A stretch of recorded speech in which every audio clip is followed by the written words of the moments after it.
height, but I'm like really short here. Okay. I know it's a Sunday. No, it's a Monday, right? Monday. But let me ask you something. You just got a history lesson. You just got a labor lesson. Are we ready to fight Pharaoh? Stacy gave us a lesson about African American emancipation. We have been fighting pharaohs for thousands and thousands of years. And the one in the White House is just as bad as the rest of them have been. Are you ready, American labor? Are you ready, Chicago labor, to fight? And today as we walk, we're going to fight a whole bunch of pharaohs. Whether it's Tesla or Target or Valor. What has happened in this country is that the billionaires don't understand that this country was created in protest and in resistance to fight off a king, not to recreate a king. Sorry, I'm also a history teacher. But what we know is that those kings, those pharaohs, those authoritarians, it's not as if they will just concede. You know this from Frederick Douglass, another icon for all of us. Power does not concede willingly. It does not concede without demand. So Chicago labor, are we ready to demand? And demand we must, not simply for a choice of the cruelty of Trump or a broken status quo. We must demand a better life for all workers. One job should be enough. Public schools should be strengthened, not abandoned. Higher education should be affordable. Social Security should be saved. Medicare and Medicaid should be sacrosanct. Why are these demands not the demands of every single politician in Washington? This is what creates dignity. This is what creates opportunity. And this is what creates affordability. But my friends, and that's why all across the country today, 1,000 events. Labor is not simply doing picnics and parades. We are fighting for a better life for all Americans.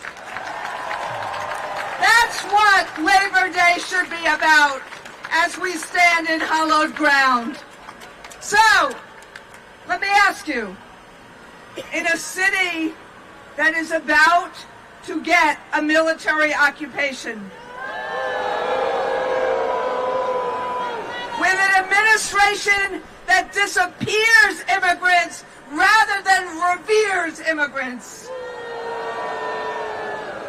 are you ready to fight for that multicultural, multi-ethnic democracy that Stacey was talking about? Are you ready to fight for dignity of the American worker? Are you ready to fight for dignity of all workers and all Americans? Are you ready to fight for good public schools and for people to have higher education and decent housing and decent health care and a decent retirement? Are you ready to stand up? You are standing. Are you ready to show up? Are you ready to speak up? Are you ready to fight each and every day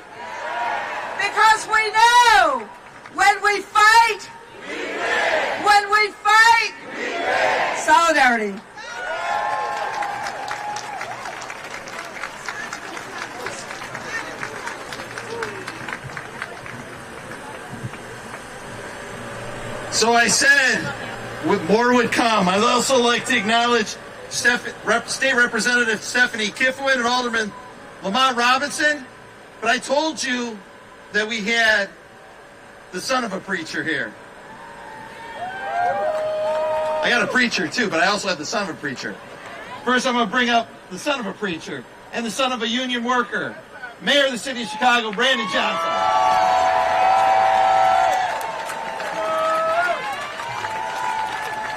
Let's go. Let me hear you, Chicago. Let me get you a little bit more noisy out there.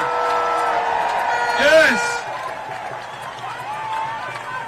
No federal troops in the city of Chicago. No militarized force in the city of Chicago. We're going to defend our democracy in the city of Chicago. We're going to protect the humanity of every single person in the city of Chicago. And we got the baddest freaking labor movement in the city of Chicago, birthed right here. We're going to take this fight across America, but we got to defend the home front first. And the best way we defend the home front is to make sure that every single worker has a livable wage. That's why we abolished the sub-minimum wage in Chicago for brown and black women. They get raises on top of their tips. This is the city of Chicago, where we have given paid time off for over 1 million workers, 10 days off, the biggest city in America to ever do it. This is the labor movement, you all. On pace to build more affordable units, a teacher's contract that protects black women, a teacher's contract that protects the LGBTQIA community, the teacher contract that protects immigrants. This is the greatest freaking city in the world. We're Chi-Town. Now look, there are some people that have doubts in the labor movement. There are some people who believe that we don't have the power to beat authoritarianism. But I'm also a history teacher as well. We have stood up for the interests of workers before, and we will do it again. And no matter what comes from the White House, Chicago will always be a labor town. Are you with me, Chicago? Now finally, we have seen this president shift the largest concentration of wealth into the hands of the few. Justice Brandeis made it very clear. He said we can either have a democracy or we can have wealth in the hands of the concentrated few. But he says we cannot have both. Are you prepared to defend this land that was built by slaves, a land that was built by indigenous people, a land that is built by workers? Are you prepared to defend this land? The people united will always prevail. I need you all to stand firm, to stand strong. If this president decides to continue to break this Constitution, it's going to be the labor movement that stitches it back together. The labor movement that brings black folks, white folks, Asians, it brings brown folks together. This is the city that said keep hope alive. The city that birthed Yes We Can. And the city that will defend this country. God bless you all. God bless the labor movement.